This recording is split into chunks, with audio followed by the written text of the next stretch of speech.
Hello. Thank you, Dave.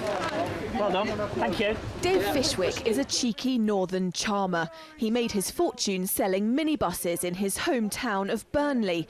But instead of fancy holidays and expensive cars, when the credit crisis hit, Dave wanted to give something back. So he decided to open a bank. It's late 2008, early 2009. My minibus customers were coming along to me to get funding for their buses, as they had done for the last 15 years. And overnight, that just stopped.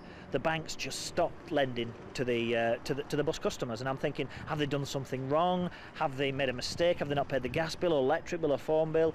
You know, it's not the people that's had the problem. It's the banks that have the problem. So I thought, well, I'll lend them the money. So that's what I did. Bank on Dave, he says, although thanks to extensive red tape, he's not actually allowed to call himself a bank. And he's keen to differentiate himself from banks in other ways too. He offers 5% on savings, and he lends that money out to his local community. And no bonuses. Any profits go to charity. Nailed it now, Steve. Yeah. There just isn't a Dave in every town, more's the pity. So his isn't a model which could be rolled out nationwide in its current form. But financial experts say lessons can be learnt for a healthier banking system. One point is clear, and this is the point that the Bank of Dave makes, in a way, is that banking has just moved far too far away from its roots. And this basic need to understand who you're lending to and who you're saving with has been lost in this kind of mad rush for highly leveraged gains over the last 20 years. Dave's ultimate goal is to bring banking back to its roots. No more faceless conglomerates where computers and mavericks make the decisions and the 1% pocket unimaginable bonuses.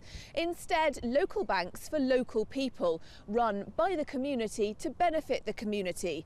It's not a new idea. In fact, it's how banking used to be before the mega bucks and mega banks stepped in.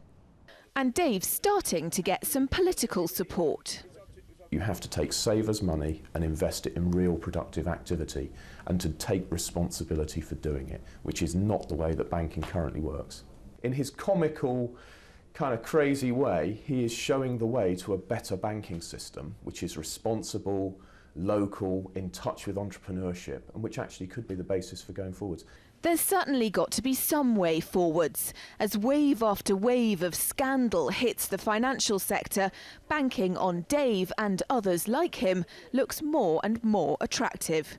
One of the sayings I use a lot is, people who rob banks go to prison. Banks who rob people get paid bonuses. That has to stop. Laura Smith, RT, Birmingham.